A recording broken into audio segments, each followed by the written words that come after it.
Okay, recording. I'll do the introductions, which would include, I'll introduce myself, Sarah Ross, from Illinois Coalition for Higher Education and PNAP, and Angel. And Angel, I'm going to apologize because I'm not sure how to say your last name. Are you there? Pentoja. Pentoja. Okay.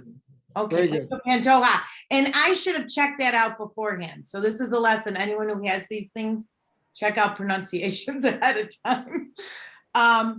Then the next part of our agenda will be open up for questions. And the last part is next steps. Perhaps more advocacy training you'd like to get involved with, or I'll reach out to Sarah about maybe things that ILCHEP is doing that you can help with to further programs.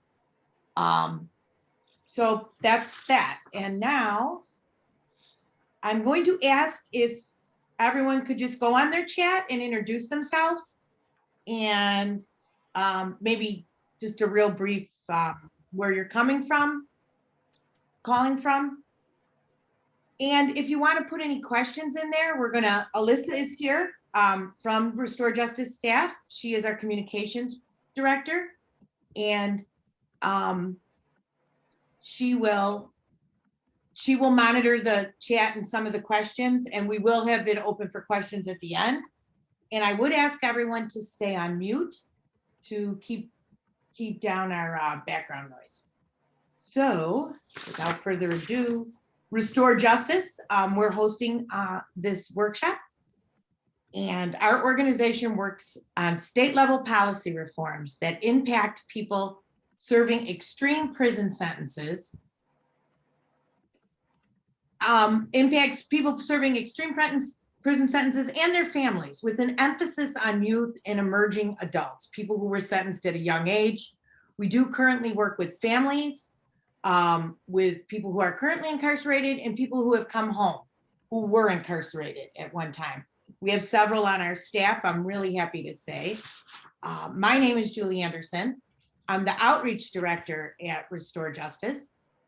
I am a founding board member, have been there. We also have another one of our board members here, I see, it's awesome, Cindy. And my son is currently incarcerated. He's in Illinois River. He has been incarcerated since 1995. He was originally sentenced to life in prison at that time. I don't know, I guess you call it lucky. I mean, because it was in 2012, he was affected by the Miller v. Alabama decision, which was pretty narrow, but he was resentenced to a term of 30 years. Currently is an outdate now, which we didn't have for 22 years. We lived without an outdate. So is an outdate of February 2025. So I'm really excited about that. Now I'd like to introduce, I'm going to give both introductions for our speakers, and then I'll let them take it away. Sarah Ross, here is her bio, but I will just say, Sarah, first off, she's a great friend of mine. And I met her because my son took her art class in Stateville. And he said, Mom, you've got to meet this lady. She's great. And we hit it off right away. She's doing incredible work. She's an artist who focuses on the spatial politics of race, gender, class, and control. Since 2006, Sarah has worked with incarcerated artists in Illinois prisons. In 2011, she co-founded the Prison and Neighborhood Arts Education Project, PNAP, which I'm sure some of you have heard of them. They just do great work. Sarah's worked closely with local artists, activists, lawyers, torture survivors, and scholars on the Chicago Torture Justice Memorials, a recent campaign for reparations for survivors of the Chicago Police Department torture. As you can see, she has a lot of accolades. You can find them on our webpage. I know you don't want me to all read them. Let's just say she's great, and I can't wait to hear her. And then our next speaker is Angel Pentoja. If I said that right. He is part of the work release program. That is so exciting. He served 22 of a 23-year sentence. for a first-degree murder charge. Angel was incarcerated in November of 1999. I'm not going to read his whole story because I want him to share it with you. I think when I read it, it was really inspiring that he's here and he was able to get into programs, and it goes to show how good programs can be, that we can have someone like this who's currently incarcerated and he's working right now and he's doing the work release program. So when he does get out, I think probably next year, he'll just be able to hit the ground running. And without further ado, I am going to turn the mic over to Sarah. Hello. Can I share my screen? Yep. Okay. Great. Let's see where this is. Hey, everybody. Oh, you did. Oh, she did it. Yay. Yeah, I did. Okay. That's Alyssa's doing. Hey, everybody. Thank you so much for having Angel and I. We're here both from the Illinois Coalition for Higher Education in Prison. The coalition is just that, a coalition of educators, families, formerly incarcerated students, and activists, organizers interested in, making access greater for folks inside. So I'm just going to give a little overview of like who we are, where we came from, and what exists currently in Illinois. It's funny light in front of me. What exists currently in Illinois prisons, and then Angel's going to talk about like boots on the ground, what really happens, what the experience is from a student. So just some background on me. I have been teaching in Illinois state prisons since I think like 2006 or 2007. So I've done some time, and I've taught in 2 different institutions, and just had some different experiences in both places. Both were institutions for men. So my experience is just that it's limited, but it also is, I've been around for a little bit. Erin, did you have a question?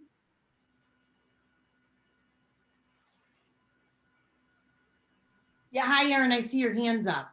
Did you have a question now? Oh, I am sorry. No, sorry. Okay, that's cool. It's like a high five anyway. Can go both ways. So the Illinois Coalition is comprised of staff. Flora Escaville and Angel are staff members. We also have a communication staff that's like in transition right now, and we have steering committee members. Historically, the steering committee members were all of us teachers, people who had been teaching inside, and just this year we were able to move the steering committee around and elect members who are formerly incarcerated students, families of incarcerated folks, and still have educators on our steering committee. Of course, I can't read my own slide because Zoom's in front of it, but I can't even see what that says. Let me just do something. Okay, how we got started. The Zoom toolbar is right over top of everything that I need to see. There we go. I feel you. How we got started is that we actually came together as a group of educators because we all had frequent issues with Department of Corrections. There's a wild unevenness of rules across the institutions. And so, one program would be able to like have these books and the other program in another prison would not be able to. It didn't seem to make sense. There's arbitrary punishments of faculty. In particular, some faculty, when folks got out of prison, they were doing work with them and going to conferences, etc. They got kicked out. Faculty in our program got kicked out because they said, "Can I take this piece of artwork out?" And everyone said, "Yes, yes, yes." And then the last guard said, "No." And then, just name the problem you can all imagine. There's arbitrary scrutiny of normal education materials for us to do our general work of being educators. And then, of course, there's arbitrary discrimination of our students. There's other issues that have happened over the years, but we saw these common things and we came together to just help problem solve with each other. So, we started like literally in the living room of in my apartment. Folks from downstate came up and we were just like, what are we going to do? We have to really make changes. We wanted to create a community to support, a community of support to work in these spaces, with the regular issues that arise. We wanted to create models and encouragement of other educators across the state, because our students get transferred and then they go to places that have no education programs, and it's really hard. We want to continue to be able to support them, but because of IDOC rules, we're not allowed to be in contact with students in other facilities. So it seems to make sense to actually grow what we do everywhere. And then finally, we wanted to be able to continue to support incarcerated people's freedom, to support and grow incarcerated and formerly incarcerated leaders, to push for decarceration. I mean, we all want to be teaching classes, these students in the free world. So that's some of the ways we came together and stuck together over the years. For a lot of us, this is our like third, fourth, and fifth job. What we do is this year last year, we actually got funding from the Mellon Foundation, thankfully, and we were able to hire Angel and Floor as staff members. And so it gave us somebody who could work full time on this, since all of us have jobs at our schools, and then we're doing the work in the prison. And so we knew we just had a capacity issue. So a couple of years ago, before we even were able to hire staff, we, with the leadership, mostly of Rebecca Ginsburg, we were able to host an annual conference that brought together students, families, faculty, staff. We had the conference in Springfield to attract legislators and IDOC folks, to say like, hey, we're here, we're doing this work, we need your support, that kind of thing. We also support faculty by having quarterly meetings. We represent all the programs to IDOC. So we talk to faculty around the state and say, like, what are your issues? Because we also meet with IDOC on a quarterly basis and try to push for issues to change. For instance, years ago, we asked like, hey, there's no reason why we shouldn't be able to be working with our students when they get out of prison, because that's what you would do in college anyway. You're always writing letters for people, helping them get jobs.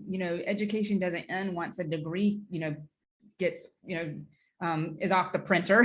We continue. That's our work. And we waited for years and years for IDOC to change the policy, and finally they did. But we were bugging them all the time about it.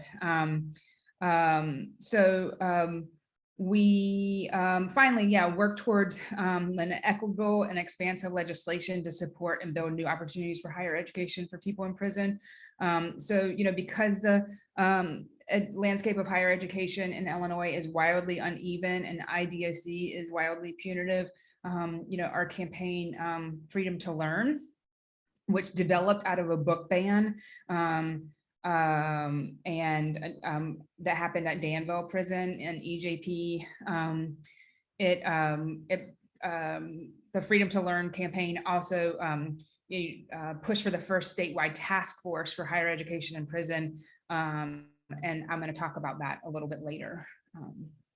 So this is a map off of our website. You can go to our website and see all those headings. And this is just like a little, screenshot where we have a map of where colleges are and where prisons are. And then these are the programs that we have inside, but I'm gonna kind of break them down here. And I realize I didn't add one program, so I'm gonna have to do that verbally. So, where are the education programs in the state? This does not include community college programs, right? So all the people that I'm talking about here are not contracted by Department of Corrections. We don't get paid from Department of Corrections, and most of us do not want to.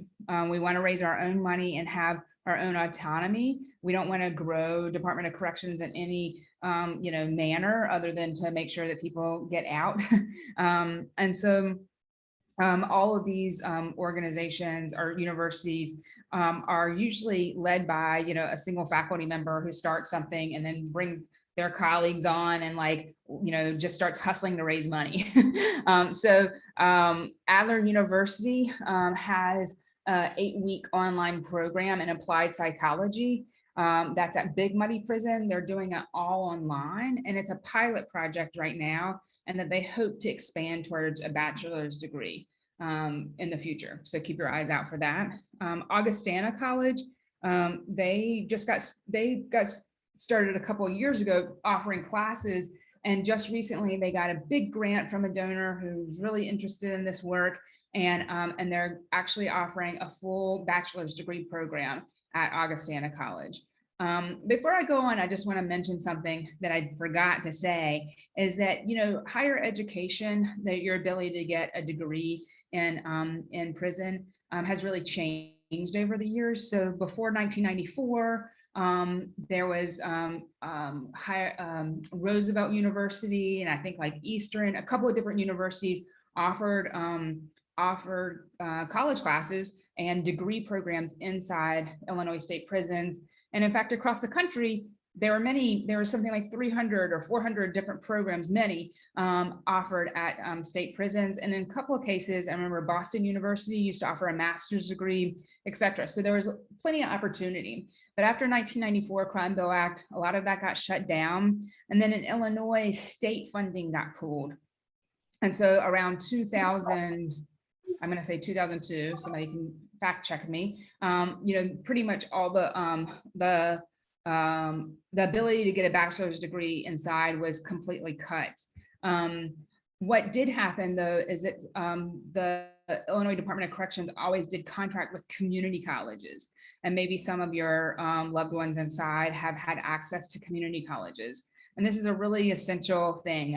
I really am glad that that continues. I used to teach in the community college at Danville Prison, and it's great, but it's also not the you know, amazing education that we're offering on top of that, or it's not as expansive. It has a more narrow community college focus. In my experience of teaching in community college, you know, we were given a book to teach by, et cetera, and it was really kind of our own initiative to do anything more. So the programs that we're looking at here are really ones that are trying to be a little bit more expansive than a community college education. And also really one thing that we advocate in ILCHEP is to really lean towards kind of liberation education, to lean towards education that really is taking students seriously, that talks about, you know, building people's own identity and autonomy, not necessarily, you know, what Paulo Freire would say, a banking system where you put in and you just expect to get the job out.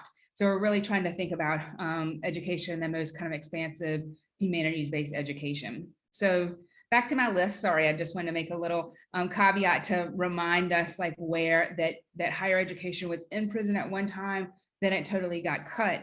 And so then, you know, starting in, I'm going to say like 2006, EJP started, and some of these programs have grown since then. So Benedictine College, Augustana has a BA program, so they offer multiple classes each semester. Benedictine is at Sheridan Prison. They offer one class per semester, so it's not very expansive, but they're trying. They have an inside-out model, which brings students from Benedictine College to have classes with students inside. So it's what they call mixed enrollment of students from the inside and students from the outside. Education Justice Project is at Danville Prison. Angel will talk about that a little bit later, but that's in-person programming, offering 3,000 and 4,000 level classes. So people need to have their associate's degree before they can get into, or they need to have 40 credit hours under their belt before they can get into EJP. EJP has a certificate program, but they're not a bachelor's program. Their credits are transferable, and everybody who's offering credits, they're transferable credits. So when your loved one inside gets out, they can take those credits to any university and they should be honored. And I can say more about that in a second, because they're not always honored, not only because the person who's in prison, it's not that, it's just that's, unless there's what's called an articulation agreement between universities or colleges, then they're not always honored. But you can ask me questions about that later if you're interested. DePaul University is at Stateville Prison and Cook County Jail. They also offer this inside out program. They do single classes per quarter, and they also have think tanks. So they have a cool think tank in Stateville that really worked on the voter bill, and you know, are working towards legislative ideas, etc. North Park University is at Stateville and Logan prisons. They have a master's in Christian ministry and a transformative justice certificate. Northwestern University is at Stateville and Logan prisons. They offer an associate's degree that comes from Oakton College, and they get credits. Students can get credits from their School of Professional Studies, Northwestern School of Professional Studies.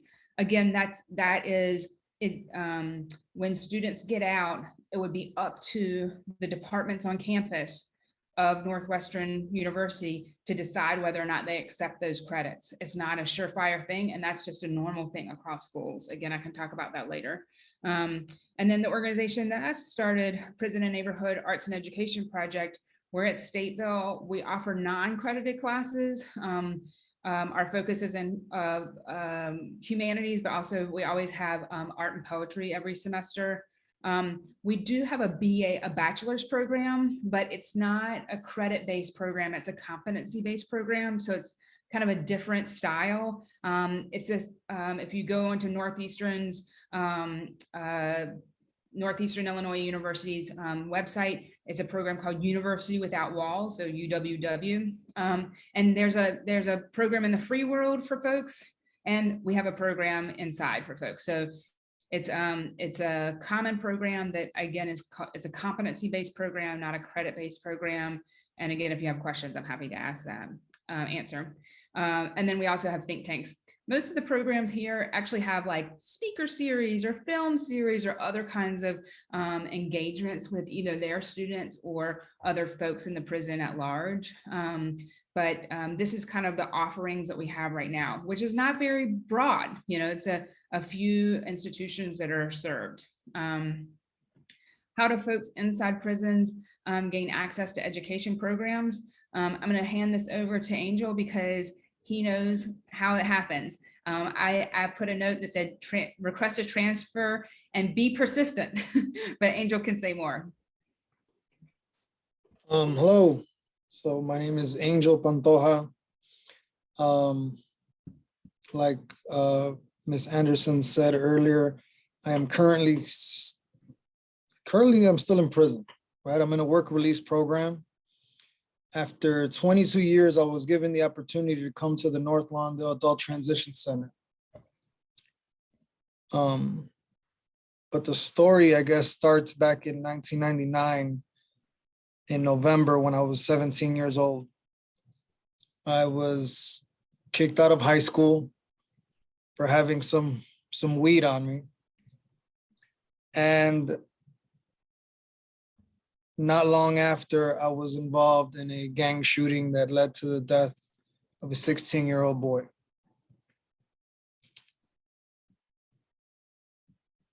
Almost immediately upon entering Cook County Jail, it sort of hit me. Whatever persona, whatever mask I had on in the streets was quickly replaced by fear.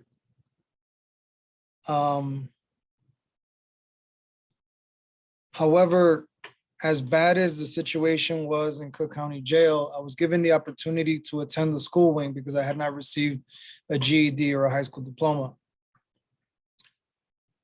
And it was through those classes that I realized that even though I was 17 years old, even though I thought I knew everything, I thought I had the world figured out, I realized that I was just still a boy, but I had the opportunity to become the man I wanted to be. So I actually took my classes very seriously within the Cook County Jail. So much so that one of the teachers reached out to my old high school and they somehow negotiated a deal where I could finish my senior year in high school in Cook County Jail and receive my diploma. And I did. And it was bittersweet. I received the diploma, but I didn't get a graduation. And really, I didn't want the graduation for me. I wanted it for my mom. The last image I had of my mother before she moved to Texas was her crying on the other side of the glass. Shortly after I was incarcerated, my mother, my father, and my brother moved to Texas.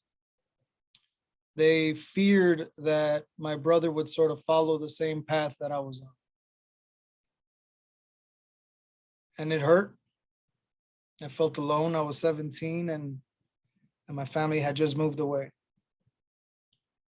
I thought, well, perhaps, the rest of the family would, check in on me every once in a while, right? We were a close-knit family, but that wasn't the case. So I had a couple of choices, right? I could just, lose myself in the culture of Cook County Jail, or I could, buckle down and actually study. Like I said, I earned my high school diploma. And then about a month later, I was sentenced to 30 years at 100%, which meant that I had to serve all 30 years. I remember at the time, doing the math in my mind, and it just goes to show you what a 17-year-old thinks. I thought to myself, I'm 47, my life will be over with by then. I'm going to be 40 next month, and that's not the case, right? It's 47, you're still young. My first stop was Old Joliet. It's been closed for a while now. And then I went to Stateville. Now I hear all these things about Stateville now, that they got all these programs, and it sounds amazing. That is not the Stateville that I remember. Stateville in 2001 looked a lot like I was in my cell 23 hours out of the day. It looked like we only got one shower a week, and there was absolutely no opportunities for education.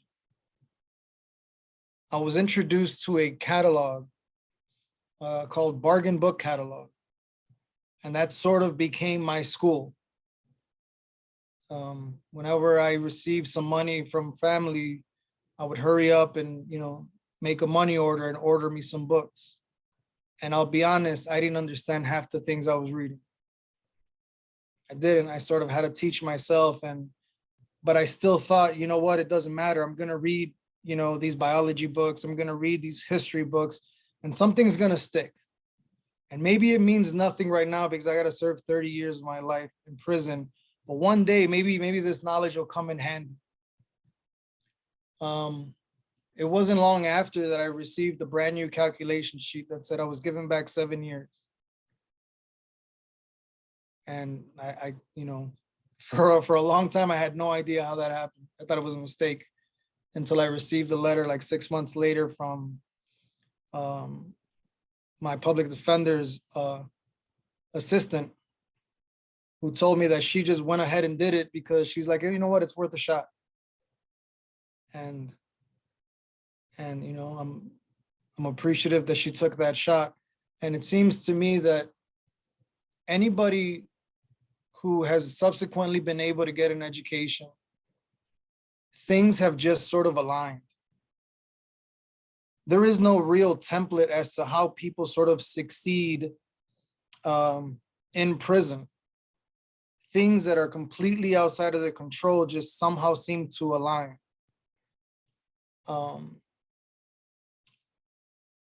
So once I received the 7 years and I did the math again, I'm like, 40, man, that's not bad. And I had the older guys in there telling me, "You're kidding me? You're gonna be a kid at 40. 40 is the new 20," they would tell me.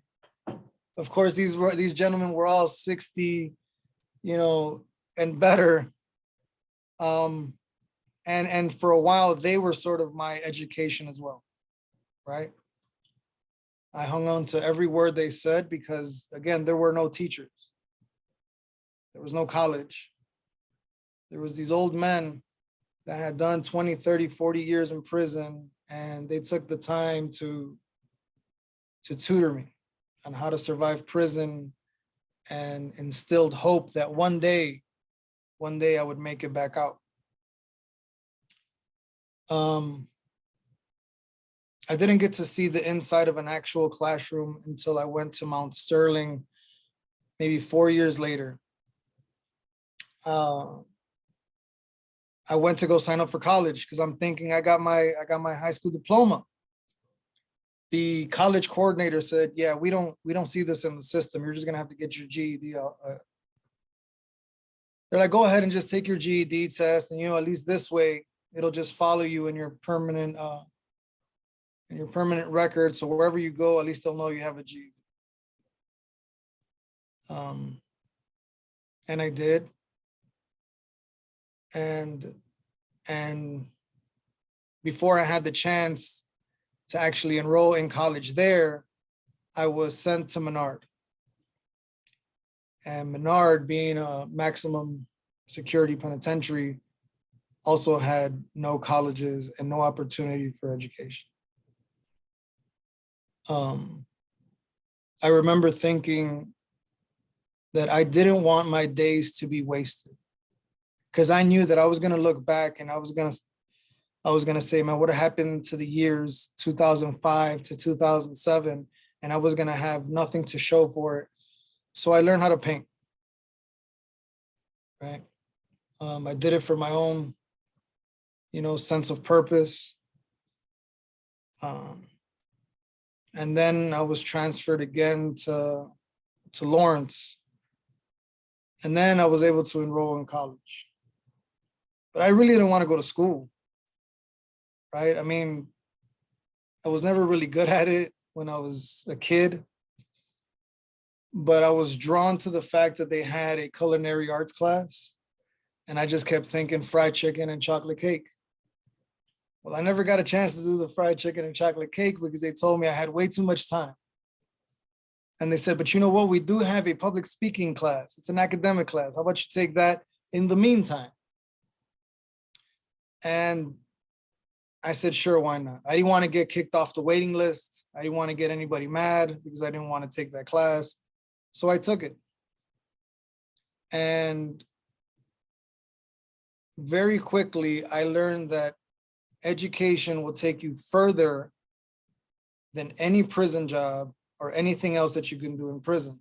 It was because of that class I had the opportunity to do presentations before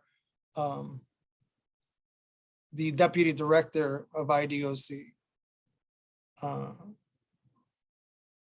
And with that came like a small banquet. So if, it seems that anybody who's in prison, a lot of times they want to talk about how bad the food is, or when you get to eat something good, it's amazing, right? So that public speaking class was my very first class, my very first introduction to college. And I enjoyed it. I think I enjoyed the sense of accomplishing something that I didn't think I can do, right? My very first speech, I'm sweating, I'm nervous. And then by my fourth speech, I was already asked to give presentations before deputy directors. And, I decided that if I'm gonna go to college, I'm gonna do it right? I'm gonna shut out all the noise. I'm gonna block everything else out because there's a whole lot of noise in prison. There's a whole lot of things that come and want to interrupt your world and your peace. And I would lock myself in the cell, even though we didn't really have that much time to be out, but whatever little time they allowed us to be out, I would just stay inside. I'd put on my headphones and I'd do my homework. And I'm proud to say, and I know it doesn't really mean anything in the grand scheme of things, but like I've only gotten one B in the 11 years that I spent in college and prison. Everything's been an A. And I know it's just a letter, right? But for me, I'm gonna put my absolute effort into something because I don't know, that something's gonna mean something later on. So oftentimes, one of the difficulties with going to college in prison are the waiting lists, right? Most of the time we're told you have way too much time to go to college. And then sometimes when you do go to college and you're transferred to another institution, you found out that all the work that you did was basically for nothing because they don't accept any of those credits. So I've basically had to start over 3 times in college with 3 different community colleges. But I'm not going to say it was for nothing. Maybe I didn't get the credit. Maybe I don't, the credits didn't transfer over, but that's fine. I know that I dedicated my time and my effort to doing something productive. And I know that in some way, it built me up. And then I got to Danville. And here's where the Education Justice Project sort of comes in. After having gone through community colleges, 3 of them, and taking the classes, I was now introduced to something so very completely different. I wasn't asked to regurgitate the information that I was given. I was asked to think critically about the subjects that we were studying. And it was that critical thinking that allowed me to expand my imagination. And I think that's the one thing that people seem to forget, is that because we're enclosed, because we are limited, because we're restricted, that actually has an impact on our imagination. We dream all the time, but it's almost as if we dream the same things over and over again. But yet these classes, when they're asking you to think critically, they're stretching your imagination. They're asking you to see yourself in a way that you couldn't before. And there's a lot of people that have made statements like EJP saved them. And maybe for them it did, right? I will always be appreciative that someone came into prison, put up with everything they've had to put up, because I was there when they took the books. I was there when Rebecca Ginsburg was banned. How many times now? 3, right? I was there every single time. I was there when officers often commented that we didn't deserve an education. And yet EJP continued to fight and fight and fight. And oftentimes we don't have people who fight for us.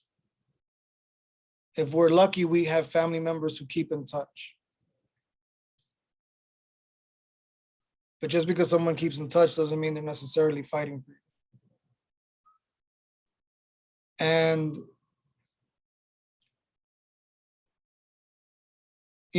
so this week I've been conducting interviews because I'm the project coordinator for the ILCHEP. I've been conducting interviews with formerly incarcerated individuals. A lot of them were in Danville with me. So I know them and I know their stories. And every single one of them mentions that school allowed them to be free. They also talk about the sacrifices they had to make to go to school. A lot of us gave up, recreational time. A lot of us gave up, time to be on phones. A lot of us gave up a lot of things just to make sure we were in those classrooms. But a lot of us didn't just go to those classrooms just to consume. A lot of us were teachers. And I think that's one of the things that people don't pay attention to. I've been a teacher since 2011. I was given that opportunity in Picnickville.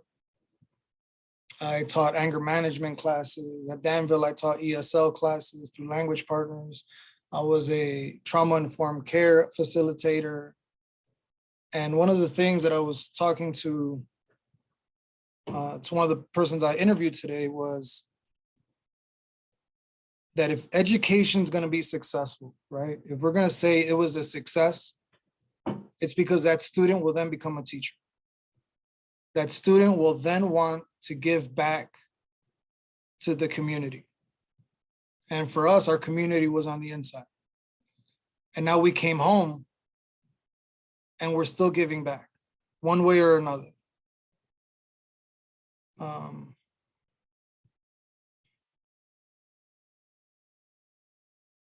But everybody's story is so completely different. There are many people who wish they could have done half the things I did.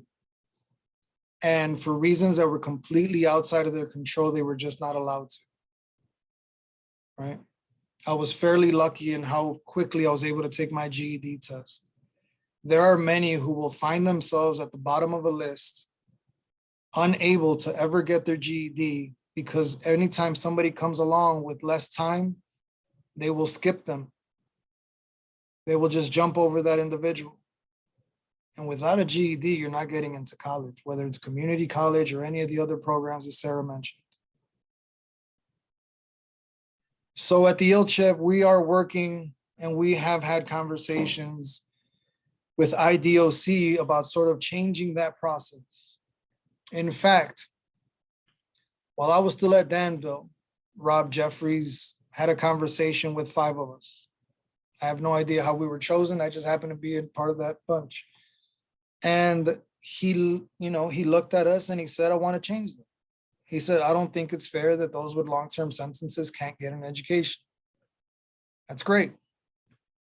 He said it. Now let's just see. We're hoping that he actually does something about it.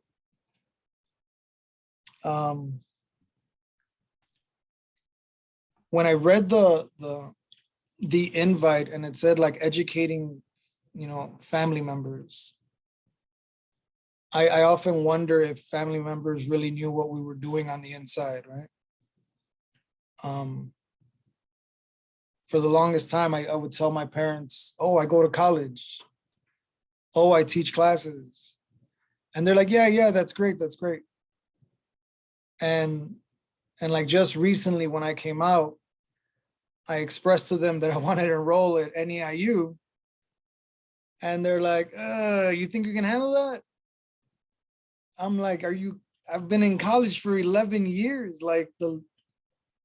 And it's yes, they hear the things that we say, but because they can't witness them themselves, it's almost like there's just a touch of unbelief, you know what I mean?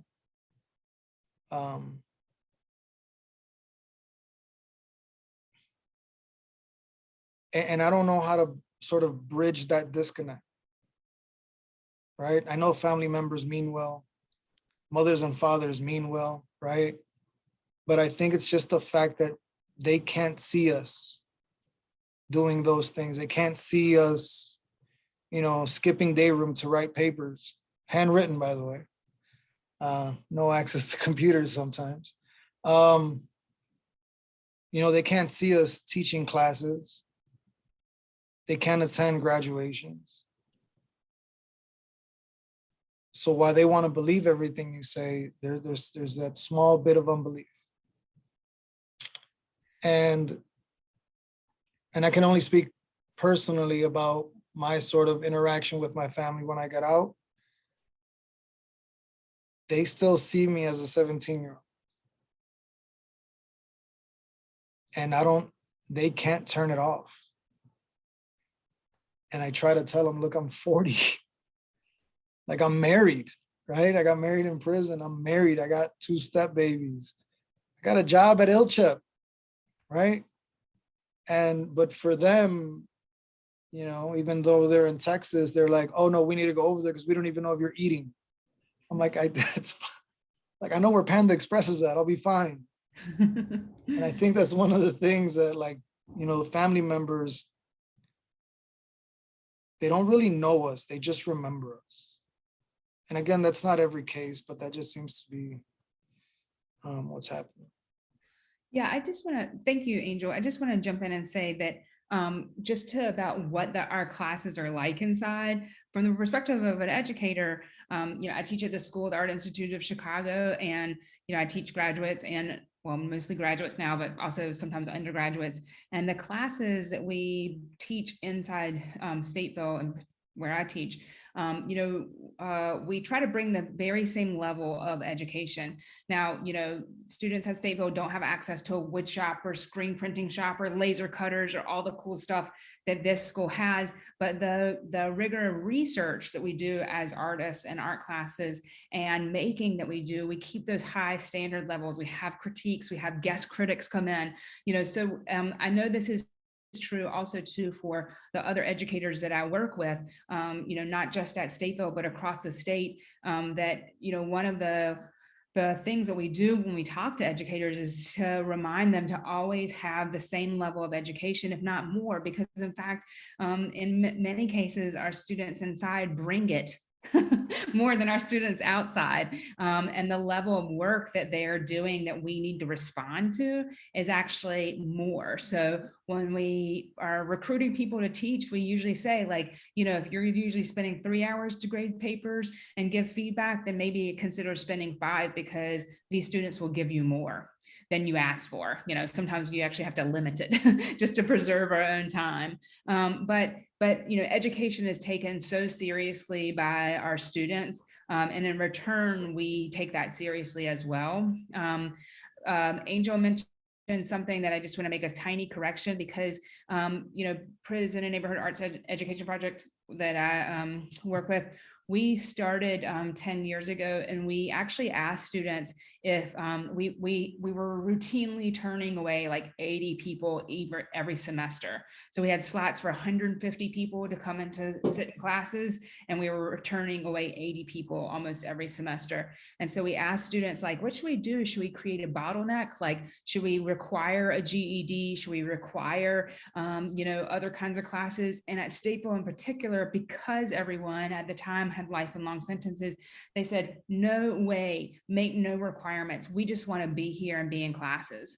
And so we are probably the one program that has fought for a long time, because Department of Corrections just wants us to all offer degrees, but we're one of the one programs that actually doesn't require, well, that's not true. There's a couple other programs like, the DePaul programs, et cetera, I think don't require a GED or any college credits or a high school diploma.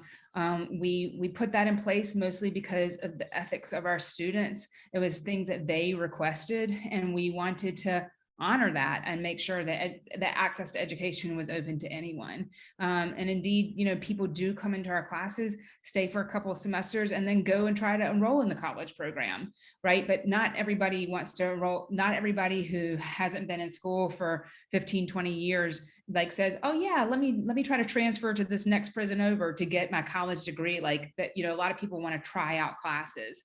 Angel, tell me if you think that that's incorrect.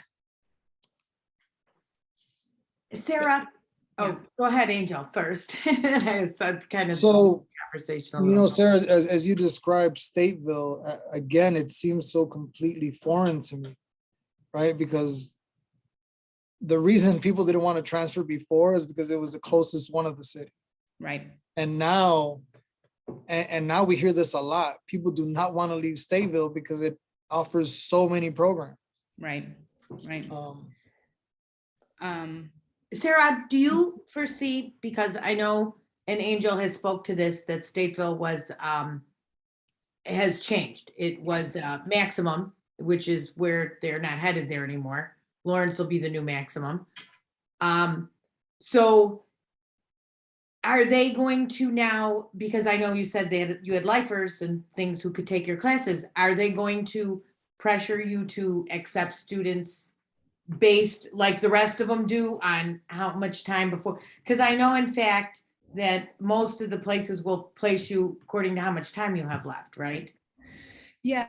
I mean, when we started at Stateville, one of the things that I knew from working in Champaign-Urbana with Rebecca Ginsburg is that they created their own application process. And while the program at Danville was designed to ride on top of an associate's degree, they already had an associate's program there, so they didn't need to reproduce that. And so they developed a program specifically to ride on top of that and to hopefully be able to give people degrees one day. And the University of Illinois is a very difficult place, and that has not happened yet. But when I came to Stateville, you know, it just was a completely different place. Like there was no access to community college, and people were waiting years and years and years to get their GED. And so we designed it so that people could get into those classes no matter who they were, what time they had, or anything. So as the state is making changes based on you know, because of the irony is the success of education programs at Stateville has meant that they are transferring people at long-term sentences out and bringing in people with shorter sentences. One of the things I'll mention in a few seconds is I'm on a task force, and one of the things that we're saying on this task force is that education should be open to anybody, and we need to see a process by which people with life and long sentences can transfer into any facility that has higher education available. So that's in the making. I just want to, because I'm a teacher and I prepared my slideshow. I love it. Yes. No, that's very silly, but I'm just gonna share the last couple of slides because they do have something in there, and that is, let's see, where were we down here? So how do folks get in? We'll This talk is a about. big one. Yes. We'll talk about that more because I know that people are asking. You know, the only thing that I know is to be persistent, but there's other probably tips that Angel or other people in this room can share. Once someone, so how do you get to an education program? That's one process. And then once you get to a prison with an education program, it varies program to program how you enroll, and how you even enroll into the community college program is also opaque to me. I'm not sure. So maybe Angel or the rest of you could talk about that. But in terms of the programs that I mentioned, again, we're all volunteer. We raise our own money. We're not contracted by the Department of Corrections. BA programs like the UWW program at Stateville that we partner with Northeastern for, it does require a GED. You do, I mean, in order to get any college program, you have to have a GED or high school program. High school diploma, but also it requires prior learning because it's a unique program that is, again, competency based. It can sort of you can prove competency in an area of study instead of have, like, you know, time in a seat and through grades. So it's a different kind of program. Augustana College at East Moline that just started, they do require a GED or high school diploma. I just talked with Rebecca Ginsburg yesterday from EJP, and they used to require 60 credit hours. Now they just dropped it to 40 credit hours. So people have to have 40 college credit hours before they can get to that program. If you want to find out more about what's happening at prisons where your loved ones are, and you know that there's a college program there, please write or call them. We often have staff, you know, a lot of us started super scrappy and it was just like, you know, me or one or two other people responding to things, but now we've grown and have been able to fund staff positions, and those folks can answer questions if one of us can't get back to you in a timely manner. I mean, it's a really true gift to have family members involved. So to reach out and say, hey, my son or my daughter or my cousin, loved one, whoever is wanting to get into your program, it's a really great, you know, no one can make promises, but, you know, it's a great way to connect and just learn more about what's happening inside. The last thing I have is, like, what can you do? You know, reach out to your loved ones and let them know of the higher education opportunities inside. Support them in their studies or creative pursuits. All students everywhere, no matter how young or how old, always need that encouragement, because being a student is hard and beautiful, but it's also hard. You can join our ILCHEP listserv, and we have regular meetings that we announce. They're on our website as well. And then the one last plug I want to make is that we do, you know, because of the work of ILCHEP and the Freedom to Learn campaign and members, we now have a state task force. It's the first one we've had, and even more uniquely and beautifully is that a former student is the chair of that task force, who now works for the lieutenant governor's office. And we have people on that task force who really are interested and care about higher education, but we don't have family members on that task force. And we don't have, well, I'm not sure, I should take that back. There might have been someone who said they had family inside at one point.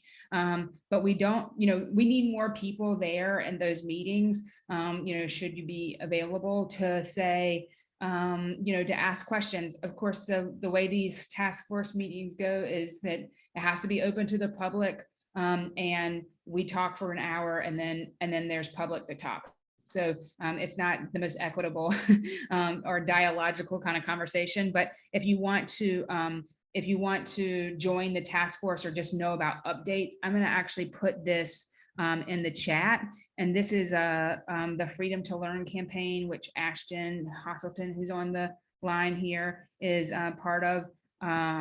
They are keeping people informed about what happens in the meetings and making sure that families and former students, et cetera, know what's going on. So I'm going to stop my share there, and then maybe it'd be a great to answer questions.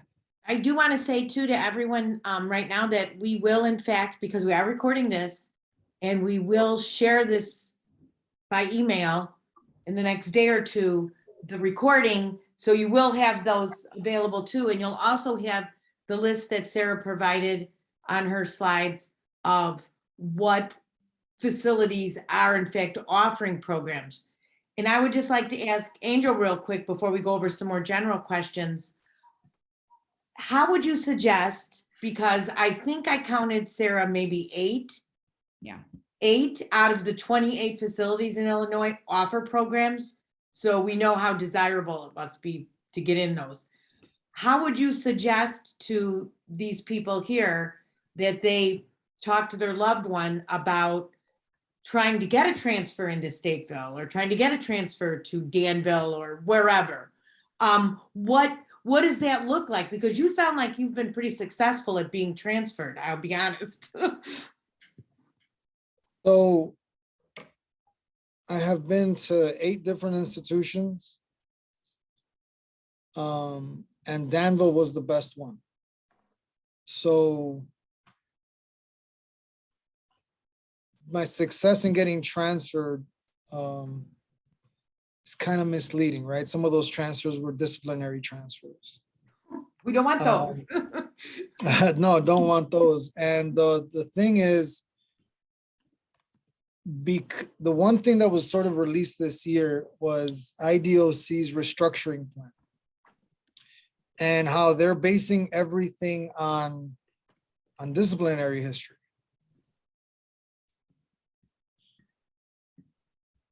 My parents told me over and over again, behave yourself, behave yourself, behave yourself, right?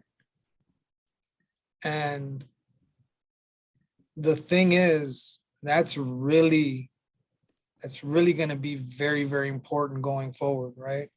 As long as that model that IDOC has is in place, they will always be able to use that against anybody who is trying to get a transfer anyway. For one, some of those would, based on this new restructuring plan, they're designating certain institutions that you have to have less than 5 years to get in, right? You just have to. Okay. Back in the day, we used to just jump on the horn with our state rep, right? And you get somebody to pull some strings. But IDOC did a really good job, and I'm sorry for my choice of words, but they did a really good job sort of sealing up those loopholes, because now they can say, oh yes, we're not denying anybody. As soon as he gets to 5 years, he's more than welcome to transfer to that institution. Or they can say, we would absolutely, we would love to transfer him, except he's been a disciplinary problem, and that's not on us. That's on him. They don't seem to take into account that, they shut down Stateville, but they just made Lawrence a lot more dangerous. They just made Pinckneyville a lot more dangerous. Shawnee, Mount Sterling, and Galesburg. Now they're raising so now in Pinckneyville, you have guys with 60 years at 100%. I'm sorry, but I didn't care when I had 30 years at 100% because I thought I was going to spend the rest of my life in prison. I don't know what you tell a 20-year-old with 60 years to do, or how you tell him to care about his future and to think about getting into education. Right? I think so, Angel, my point here is that a lot of them do think about getting into education, but they didn't get transferred to Danville. They're stuck in Mount Sterling. They're stuck in Illinois River. I happen to know Illinois River offers one class and that's it. And it's a community college class. So they need to be transferred, but what do they put on their transfer? I want to go here because of the education. Would you suggest that specifically? I always look for real specific. So I would suggest this, right? I would absolutely suggest this. As critical as I have been in the past about community colleges, right? It's a step. It's an absolute step in the right direction, right? If you can show yourself, right? If you can succeed in a community college, if you can tell them, look, I've been in school for X number of years, and not only have I not been a disciplinary problem, but I've excelled. Look at my, GPA, like those sort of measurables. Right. Then you're building a case for yourself. It's still hard for some people to get in and to get transferred. And to the extent that it's useful, I would encourage them to write the education program, wherever they are, and just say, I'm trying to get transferred and get in, what can I do, from where I'm at to help. To Angel's point, if there's anything that they can access while they're in the facility that they're in, to access those as a way of saying like, hey, I'm doing, dotting my I's, crossing my T's kind of thing. But, at Stateville, when we started, we just said anybody can get in. Of course, you already had to be in Stateville, but they transferred folks out of TAMS into Stateville and they came right into our classes. It was not a question. And so and that's the way that we feel like it should be. And the way we feel like it should be is that also too, there is not a wait for years and years for people to get a GED, that should not be an issue. So I think that all the things that Angel's mentioning are really important. But in addition to that, I guess I want to say that, on this task force that we're just got started, our second meeting is this week. We're trying to say things like, disciplinary measures, if one program kicked them out, we'll take them, we don't want to, this should not be a barrier. People's disciplinary records should not be a barrier to access education. And furthermore, that the requirement of the GED, yes, it requires that to get into college, but people should not have to wait for classes if they're available. And what can the department be doing? Can they expand? For instance, I'll give an example at Stateville. I'll give two examples. At Stateville, we have multiple programs there from multiple colleges, and yet we've been asking for years to have night classes. They run a night gym or night yard, but they won't run night classes because they say it's too dangerous. There's officers there, etc.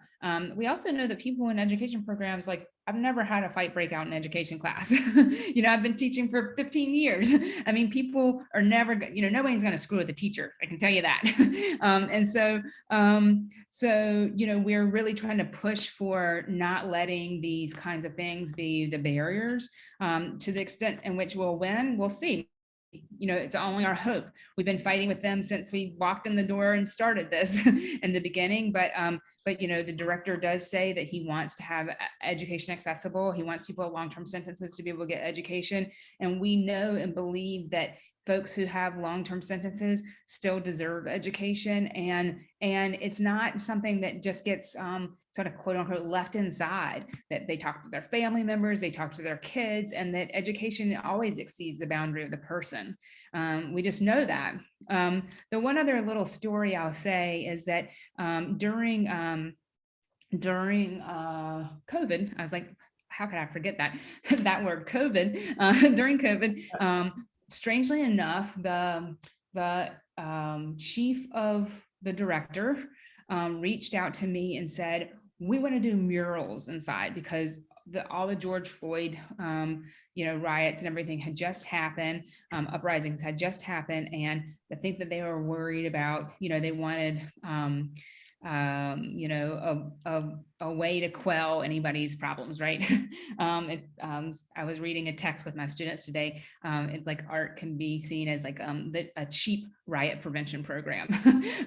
So they said, we want to do these mural programs, and in fact, they let us teach from Zoom. Nobody else had access to their students during the early days of COVID, but we did through because this is what somebody in the department wanted. So we did these classes, and that person from IDOC put a couple of guys in our classes.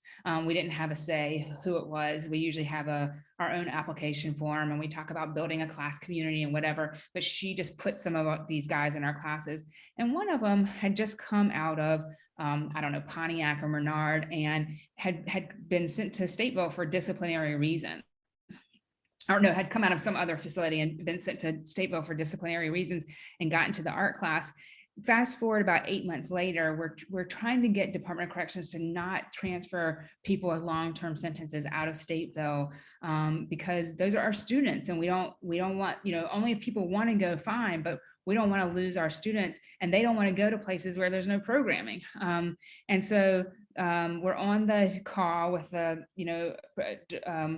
director of operations and director of programs. We got them to come to our class somehow, and on Zoom. And this guy starts to say, I was fighting all the time at this other prison, and I never had access to anything. And then I come here and I get put in this art class, and I built this like brotherhood with these guys for the last 8 months. And I learned how to draw. I mean, he just went on and on, not prompted by us or anything. And so that is just to say that having access to those education programs is something that really just supports people along the way. I don't think I have to make a case to you all about that. But here, this guy was trying to make a case to Department of Corrections, and they were reversing what we had been started in the first place, which is that it doesn't matter if you have a disciplinary record, you should still have access. That's our contention. In fact, if we counted all the disciplinary records of the frat boys in our classes and the art students that get high and drunk or whatever, we'd be in big trouble. So that's not our role here. Our role is as educators. People come to class, and that's that. So I would like Alyssa, hopefully, because there's a bunch of questions. Yeah. So we really want to get to some of those, and there's some really good ones. Yeah, so I'm going to just go down the list, and my thought is, if you have additional questions, maybe hold off, because I'm not going to be able to monitor the chat while I ask these. And then after we get through this, if there's time, we can see if there are more. So I will just kind of go down. The first, and you actually addressed this in some ways, but were there a lot of programs put on hold during the pandemic? Yeah, Angel, I don't know if you want to speak about what it looked like in Danville, but across the state, all of us, I think it was like March 15th of 2020, and we all had to leave. Everybody left their programs. Educators across the state jumped on the call together, and from that point on, we started meeting weekly, and we all developed correspondence packets to continue our programming. Some colleges respected the correspondence packets for credit, and some colleges said, no, our accreditation won't allow that. But we, whether or not they allowed it or it was accepted for a college class, educators across the state made correspondence packages. So that was our one contact. I hear Xena. That's Alyssa's dog. I love a pretty German Shepherd, so. Sorry about that. I don't know what. Every once in a while, she just hears a noise that she's been sitting calmly for 2 hours, but every once in a while hears a noise. Perfect. I'm sorry, sir. I missed the end of it. Are we ready to? Yeah, we're ready for our Okay, next. perfect. I'm question. sorry about that. So Margie asked a question about her son is, I believe, one class short of an associate's degree, and his program was shut down during COVID. So she's wondering, he's at Hill, and she's wondering if any programs, she mentioned specifically the Augustana program, but if there's any way to sort of partner with a school so that those students can finish. That is a great question. And Angel, I mean, please again, jump in if you have anything else. One of the people who was on this call earlier this evening was Leanne Trapito Sims. She's actually at Knox College, and they're trying very hard for multiple years now to actually get a college program started at Hill. Something that would probably likely ride on top of the community college. It's been a real challenge to work with Department of Corrections. As much as they are so excited about programs, for some reason they just do what they do. So at this point, I don't know what they could do. Community colleges should have started back in person now.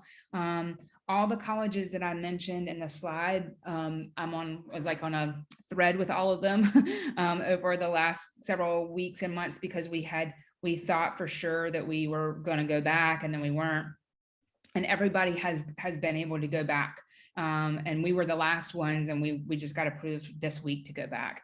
So Angel, what do you have? Do you have any ideas about what you do if you're one credit short? So I'll say this, I have been in contact with guys in Vienna, Dixon, East Moline, Vandalia. And a lot of their program before COVID, they all had academic classes, and now they're gone. And usually you hear rumblings and rumors about they're coming back, and guys are saying there's nothing coming back. And then I have been trying to contact the college coordinators at those places, and they're not trying to talk. I think somebody asked in one of the questions, one of the chats, as to why the school at Hill isn't recognized by ILCHEP. Listen, we'd love to have every single community college that is providing education within IDOC, sort of join us at ILCHEP. But there seems to be some sort of fear of, because they're actually getting paid, and they're not trying to jeopardize their contract. Now, I'm not trying to speculate anything, but I just know that our communication with them, my personal communication with them, has not been great. Because I've been calling because I'm curious as to what's happening and if there's anything that we can do to try to sort of support them. But the only thing though they mention are our vocational programs. I don't know why. I don't know what's going on. Yeah, so I don't think we have a good answer for that, other than maybe just to keep trying. I think it'd be great to reach out to the person, Leanne Trapito Sims, SIMS, at Knox College. They might be able to, maybe do a one-on-one with the student to help them get that extra credit. That's just a guess. But these are the kinds of frustrations that people have had across the state that we're, again, hoping to, deal with through this task force, because prior to the task force, we would ask Department of Corrections to come to the table to kind of problem solve through these things, and they wouldn't, or they're too busy or whatever. And so now we're saying, well, now you have to come because it's a piece of legislation that says you have to be there. And I think that they are ready to be there, because there's enough programs and enough rankering that we've made enough noise that they're ready to be there and figure this out. That's my hope. That's me being optimistic. So we'll see. I see that somebody who might have already left the call asked about who pays for the materials. I just want to say that we do. We pay each of the programs we raise,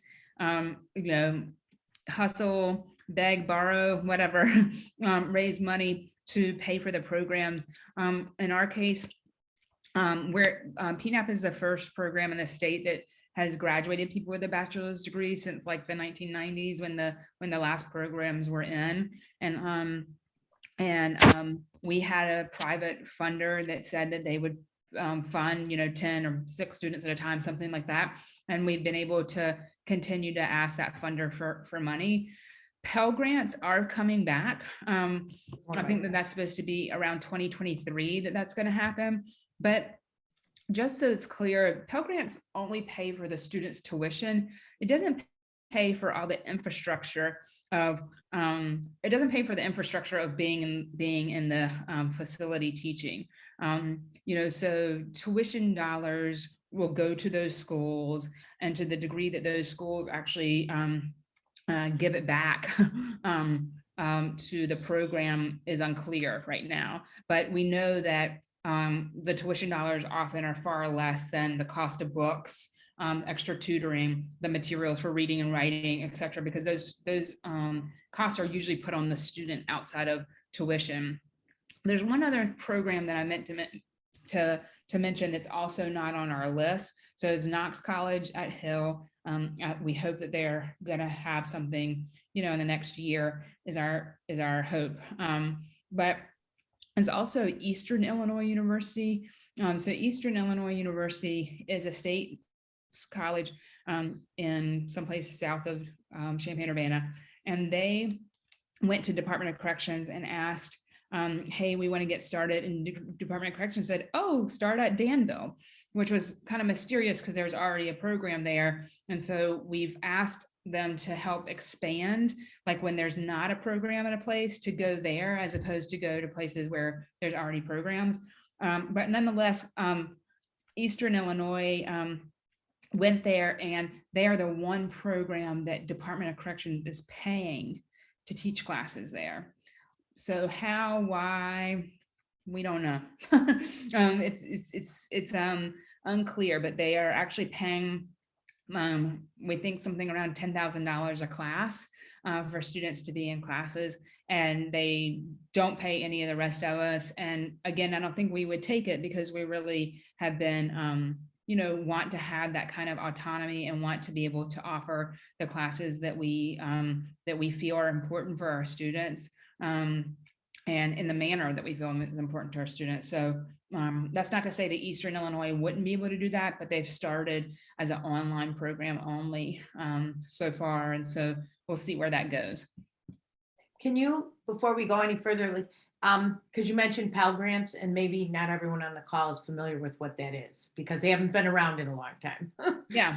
So Pell Grants started, I think, in I'm going to say like the 50s or 60s, Yeah. and they were, that's free college tuition dollars.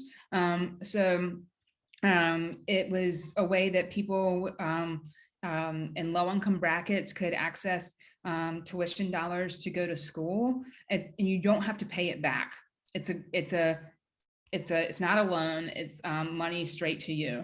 And so I actually run a graduate program where I teach, and most of our graduates, get Pell Grant money because when you quit work to go to school, you effectively are in a really low income bracket. So most people who are going to school, in or outside of prison, have access to Pell Grants. So Pell Grants were discontinued, like they were allowed. They paid for college and prison programs until 1994. At that time, I think I've seen numbers change. I think that it was like between 370 some programs to 900 programs. I don't know what the data is, but there are programs across the state, across the country. And mind you, in 1994, there's way less prisons than we have today. So there were a lot of programs that people could access to get a college degree while inside. But the 1994 crime bill carved that out and discontinued Pell Grants to incarcerated folks. So at that time, many of those programs dropped. They couldn't afford to keep going because they didn't have a funder to pay tuition, and no one probably expected that as well. Sarah, as a reminder, someone asked if you want to contact your loved one's facility, who should you try to contact, the warden or who specifically? To ask about them getting into programs. Yeah. Yes. I would contact either the assistant warden of programs. Sometimes that person is called the AWP, if for short, if you see it looking like that, or I would contact the chaplain. It depends on the prison. At Stateville, for instance, the only way we were even ever able, I think you know what I mean, to start programs is because this wacky chaplain there was just like, yeah, let's do it. The person who was the educational facilities administrator, EFA, they were like, no way. They just were a hater of that person. They hated themselves. They hated everybody. They hated people in prison in particular. And so that person really had to have anything to do with us. But it was the like, sort of wackiness and persistence of the chaplain at Stateville that made that work. So I think that many of the programs are actually running out of the school. So that means the EFA, the Educational Facilities Administrator, that's another person you could call. And you would just call up and say, can I speak to the EFA? I'm a parent who wants to talk about my person getting in school, or I'm a friend or whatever. They might not take your call, but again, you could try any of those people, chaplain, EFA, or assistant warden programs. And those are the folks who should be able to know what's happening at that place. Someone asked, are there any opportunities for people who are in the NRC, or do you need to wait until you go to your placement, for lack of a better word? There's nothing in the NRC. They asked us at times, several years ago, they asked us to do stuff, and I ponied up some young artists who are ready to do film programs and different kinds of things. And then everything switched, and that was that. So NRC is in a difficult place, I'm sorry. However, they should be able to ask for books from the chaplain's office. That's great information. And someone asked, for people who get stuck in county jails for a long time, is there any thing to sort of help them make up time on lost credits, or is it starting over once you get to your prison? Angel, you want to take that? So at the ILCHEB, we do have a Cook County Jail Committee, and they are set to meet with one of the directors of Cook County Jail to bring in more educational opportunities. Those are just talks, though. Yeah.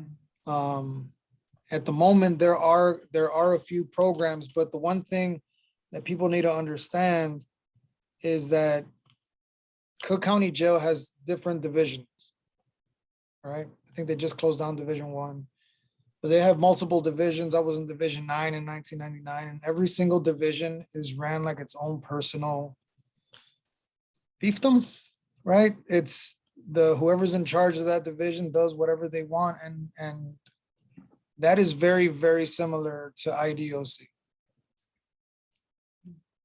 Every institution is absolutely different. So just like Sarah said, at Stateville, talk to the chaplain. You talk to the chaplain in some other place, and you're not going to get a very happy, helpful chaplain. You're going to get somebody completely different. So when you start communicating, before you communicate with the people inside, with the administration, you need to ask your loved ones or whoever you know inside prison, who actually runs the facility. Not who holds the title, but who actually runs it. Who is the one that's preventing you from actually going to school, right? And oftentimes you'll be surprised that it has nothing to do with the warden. It might be an internal affairs officer, or it might be a major. Oftentimes you'll get more help. You might be able to get more help from security than you might actually get from the school system. It all depends on what facility they're at. So yeah, before you start contacting any administration, you're just based on the information that floats around prison, they'll be able to better tell you who to contact. And I say that as a warning because retaliation is a very real thing. While you think you're helping your family member out by calling this individual, you might have just, inadvertently blackballed the person. That's a very real thing that happens every single day within IDOC. Yeah, I think that that's true. And on our end, which is a little bit different because we don't have one person inside that we're trying to negotiate for. We have just been, in fact, in PNAP, we say, persistence is our resistance, because we're just like, just probably like all of you where you're like calling, or, barking up somebody's tree. And just to second what Angel said, that like there's these unlikely collaborators here and there. And whenever you find them, you like glom on and you don't let them go if they can help you, facilitate something. Brandy asked a good question to follow up on the NRC question. How often do people in the NRC get access to the chaplain? Matt, do you know? So recently at North Lawndale, guys were getting sent to NRC because of COVID. Once they were positive for COVID, they got sent there for 14 days and they were actually able to just come back. And they were telling me how in 14 days, they had access to 3 showers. They didn't have any access to drinking water. Apparently, they're supposed to be given actual water bottles because the water in Stateville has been contaminated for years. They said they didn't have access to a single book. They said when they needed to talk to an officer, they would go to the door and say, "Excuse me, officer, I'd like to speak with you." And then they would just keep walking by. If that is any indicator of how things are in NRC, they might have things that are available, but it doesn't mean that they actually have access to those things. Yeah. In fact, based on their stories, and they're not the only ones, and I absolutely believe that they're credible, NRC, the situation in NRC is very, very bad. Yeah, it is very bad, and it's been bad for a very long time. I do know that, pre-COVID because I'm in the chaplain's office all the time, I would see guys load up carts to take them over to NRC. A lot of the books were religious books. It's not very useful for folks who are not interested in religion, or read them all already. Yeah, to the best of your ability, again, I would contact the chaplain at Stateville to ask more questions. His name is George Adamson. There's also a pretty decent chaplain there named Damian Davis. Sarah, someone asked, do you have any idea what percentage of people who are incarcerated in Illinois state prisons have access to programming? This is one of the things, again, that the task force, we as ILCHEP, at one time years ago, started collecting every information from all of our sort of comrades, saying like, how many classes do you teach? How many people are in the facility, et cetera, et cetera. And, our reporting was like, some people were reporting stuff, some people, one-off volunteers were not, et cetera. So right now, Department of Corrections is saying, okay, within this task force, let's start to, they want, it's just preliminary things, but they're saying like, oh, we want information from you about who you're teaching, what classes, et cetera, which is all good and fine. But we want to know that they are actually going to keep information. And as in backup, we haven't talked to you about this yet, Angel, but as a backup, probably ILCHEP should too. You know, the state has not been good about record keeping when it comes to, I think someone on the chat said, oh, it looks like that they list all these programs, but they're never there. That's true, right? Because they're not really doing up-to-date record keeping on programs, on who's enrolled, et cetera. They do keep that information for the GED and ABE because I think they have to by federal law. That's a guess, but they do keep that information. But again, those classes, you know, important, glad they're there, but they're not, you know, those are training people to take a test, right? They're not the kind of education that, you know, everybody wants for their children or their loved ones. So that's a long way of saying there's not records at the moment. We started doing, in fact, on our website coming up soon, we'll put the new 2022 programs in prison, like a directory, but that's going to say what we do. It's not probably going to say how many students we serve compared to how many people are in the system.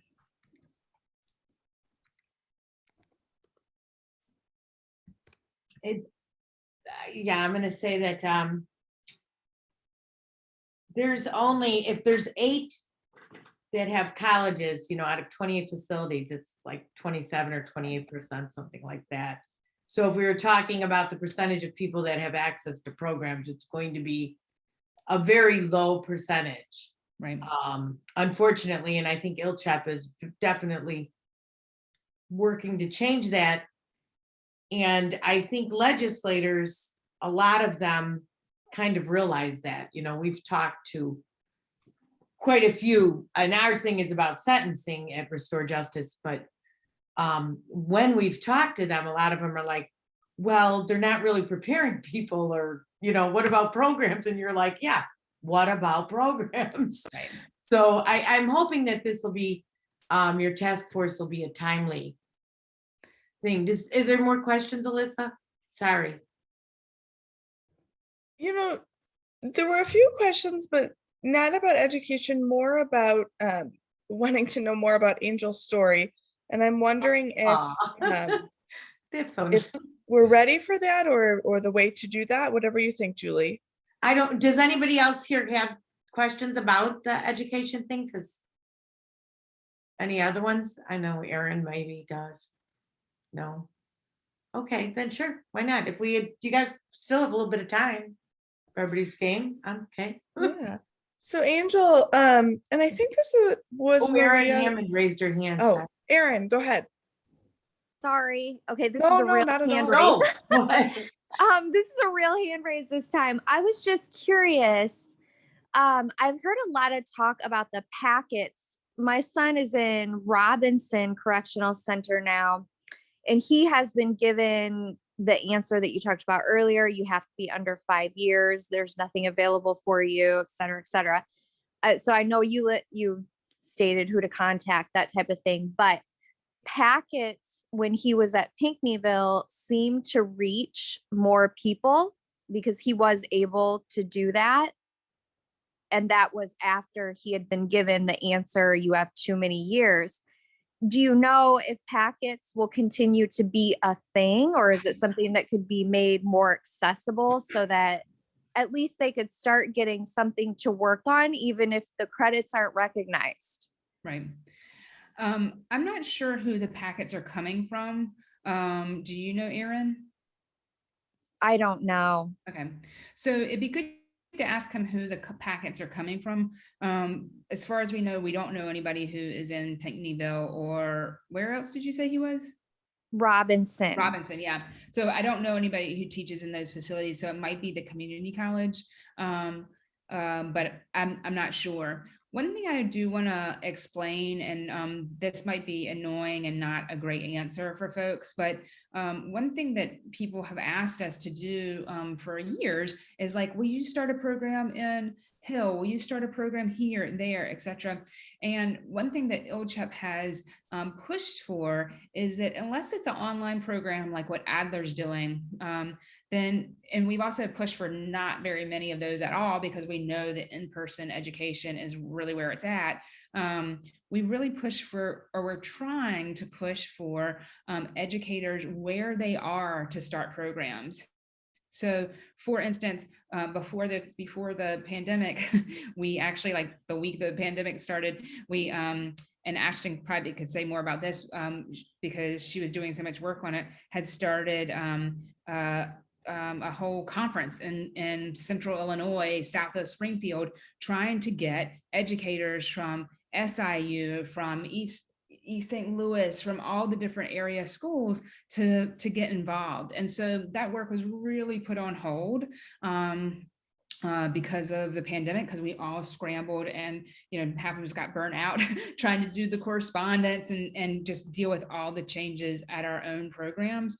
But we put on a series of events over the fall, online events, with a real intention, reach out to folks in central and southern Illinois, because we think that the best programming will really come from people there.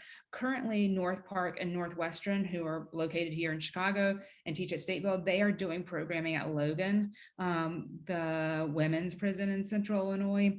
I think it's great because there's nothing else there, but ideally those universities like Illinois State or et cetera would actually get involved there because they're right there, like how great is it for folks to just be, for me to say, oh, I forgot something, I'm going to bring a bunch of books out to Stateville, or to really just know that those people are right next to me, they're 30 minutes away. And so we really think that, like, not only is that providing education, but it also has a potential to kind of build up solidarities or build up communities on the outside that could be supporting people inside.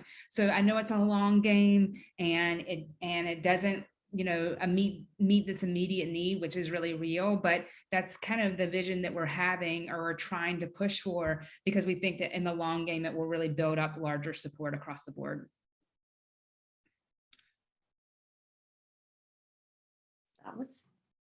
That's Good. great. Thank you, Erin. It So if sounds good, but what does it mean in the short term? I understand. So yeah. That's got to be a little bit hard to think about, because I do understand that online classes would definitely pull away from in person. Like eventually, if we pushed for that, eventually everything would be online, right? And that's maybe not the way you want to go. But then on the other hand, online classes would offer classes to so many more people than in person. So it's kind of it's a fine line there. I can understand the kind of both ends of that.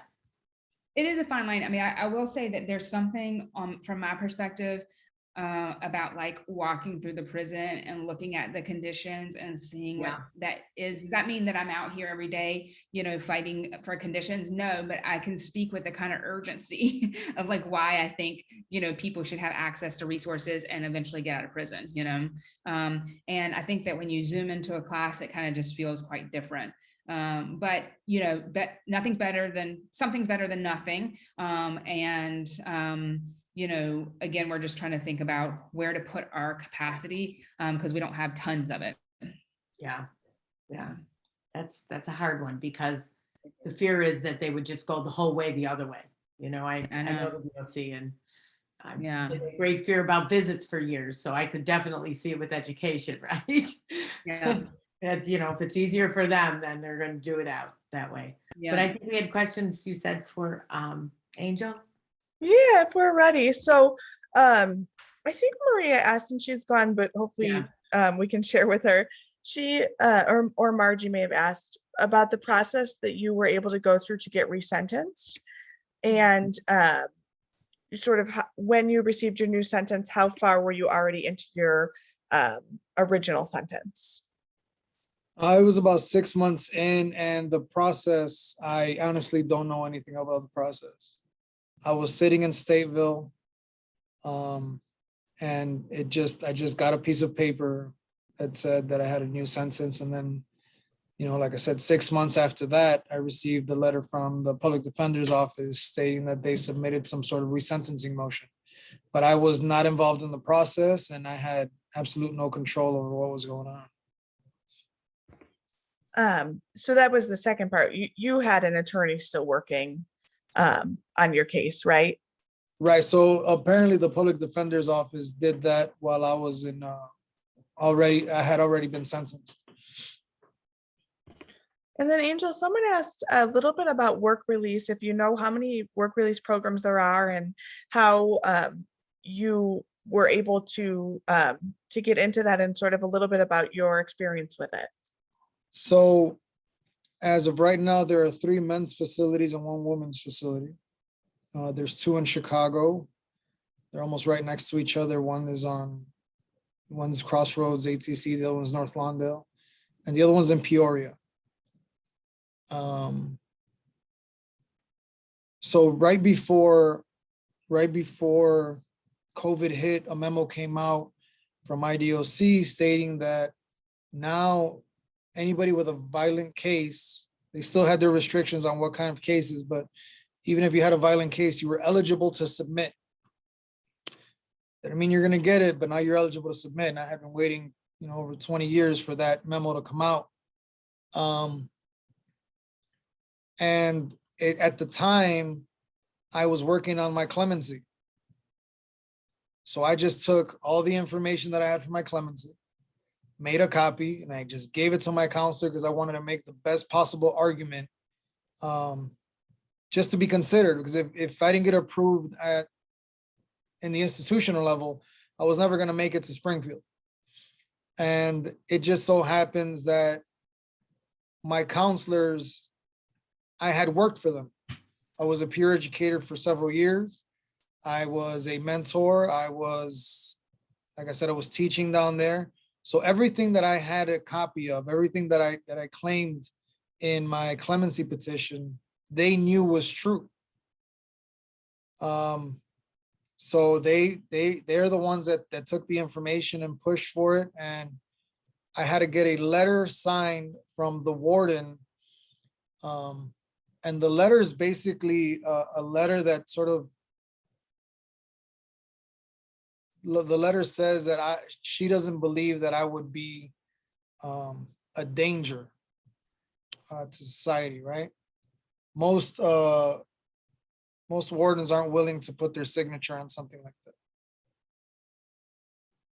But again, things lined up, and she was actually someone I had worked for when she was still a counselor. Many people are finding it difficult to get approved for work release because they can't get past the institutional level. As far as my experience, I can complain, but I'm also sitting in my office taking this meeting, which is not something that I would have been able to do had I still been in Danville. A buddy of mine just dropped me off lunch earlier. Again, that's not something that would have been able to happen. So there are many things that I find, that I think could be fixed. And I've said it maybe too much, but I've said that I'm going to take over North Lawndale ATC, and I'm going to make sure it's run the right way. Because I know the needs and I know the challenges that someone who is formerly incarcerated is facing. But again, that's just me nitpicking. That's just me wanting to have more freedom than what I actually got. But again, they gave me permission to be here. I had asked for permission to attend this meeting because it's past my curfew, and they granted it to me because they know that I'm trying to better myself and I'm trying to do good and I'm trying to help others. Angel, on that note, where do you go? I mean, so you're at Crossroads? I'm at North Lawndale. North Lawndale, and do they have that's where you stay, or do you go? That is where I stay. So I leave at 7:30 in the morning and I come back at 7:30 at night. And then I got to sleep there. I am given regular passes. So I have now just become eligible for 72-hour passes. If I can get a family member or a close friend to set up a landline, because a landline is absolutely necessary. Okay. Then, and most people have no idea what a landline is. It's funny. I've had this conversation several times and they're like, what's that? Like, you remember back in the day? Speaking my language, landline. And So if that goes through, hopefully this week, I will be spending 3 days in the free world, and then I'll sleep 4 days at the center. So I also know, and I don't know what it is, but I know there's very strict criteria on how much time left prior to Yes. applying for it. Yes, you must be at least 3 years or less. And if you're at 3 years, you will become what's known as permanent party until you reach the 2-year mark. So permanent party, you're not going anywhere. You're basically gonna be the janitor of the facility for an entire year, and they'll pay you $50 a week. But what I've heard recently from my co-defendant who's at Dixon, apparently Dixon is putting their own criteria on, and they're not even submitting you until you have 2 years left. Because I heard 30 months from someone, so, okay. All right. Well, I think we're pretty good. We lost a few people on the way. It was a long meeting, so for those of you who hung out, thank you. Yeah, thanks everybody for being here. It was really great to hear your questions. And again, don't hesitate to reach out to ILCHEP or any of the people who run programs. We're always happy to be in touch with you. And I am really hoping some of you will reach out and think about this task force, because you all know how important it is to try to get more programs inside. I mean, so that we can have people come out and be your neighbor and welcome them in a good way. We just have a couple more slides to go through. Melissa, wherever you are. Yes, one second. I just think it's just, yeah, we're, Yes, okay. no, I was waiting for the slide. No, sorry. So we have an advocacy team, and they meet on Fridays from noon to 12:30 via Zoom, and kind of go over an update, and everyone gets an assignment for the week, be it, sometimes it's call your legislator for this, or we love having people call their legislators. We're working now on a bill that's going to hold the IDOC a little bit more accountable when it comes to families and visiting. And it's a point of contact bill. We added an amendment. We've got a family liaison appointed, and now this person will have to do an annual report, facility by facility, on what type of complaints get brought in and what type of responses they give and how long those responses take. It's gone through the Senate already. It went through unanimous. It will be in the House. Hopefully we'll get it. It's in committee right now. We're hoping to get it through. I think it's not everything again, but baby steps. And this will just, like I said, hold them a little more accountable. So that's one of the things the advocacy team is working on. So you can check us out on our website. We do in-person trainings again now, although we don't have any scheduled yet. We're going to be doing one in April. We just didn't schedule it yet. So you have to check our website. And April 4th, we'll be back here for another self-advocacy. I am trying to do transfers in the DOC.